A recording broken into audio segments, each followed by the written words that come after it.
হে আমার রব, আপনি আমায় যতটুকু ভালোবাসেন আমি হয়তো কখনোই আপনাকে ততটা ভালোবাসতে পারবো না। তবে যতটুকু ভালোবাসি ততটুকুর বিনিময় না হয় আপনি আমাকে ক্ষমা করে দিন। আমি তো অতি সাধারণ আপনার ভালোবাসার কাছে, আপনার ক্ষমার কাছে, আপনার দয়ার কাছে। আমাকে একটু দয়া করুন। আমি জান্নাত চাই না, আমি আপনার নৈকট্য চাই, আমি আপনাকে চাই। আমি আপনাকে এমনভাবে ভালোবাসতে চাই যেভাবে ভালোবাসলে আপনি আমার উপর সন্তুষ্ট হয়ে যাবেন। আমি জানি আপনার রহমত ব্যতীত আপনাকে পরিপূর্ণ ভালোবাসা সম্ভব নয়। তাই আমার উপর বর্ষণ করুন আপনার রহমতের বারিধারা। আপনিই তো জানেন আমার সব কিছু, আমার সকল গোপন পাপ, পৃথিবীর কেউ না জানা আমার সকল অন্যায়, আমার নিজের নফসের উপর আমার জুলুম, এ সব কিছুই তো আপনার জানা। আমার এমন কোনো গোপনীয়তা নেই যেটা আপনি জানেন না।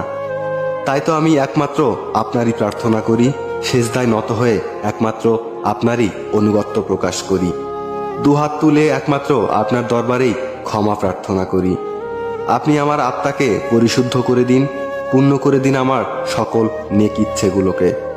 আমি তো গুনাহগার, আপনার অসীম ভালোবাসার চাদরে আমাকে জড়িয়ে নিন।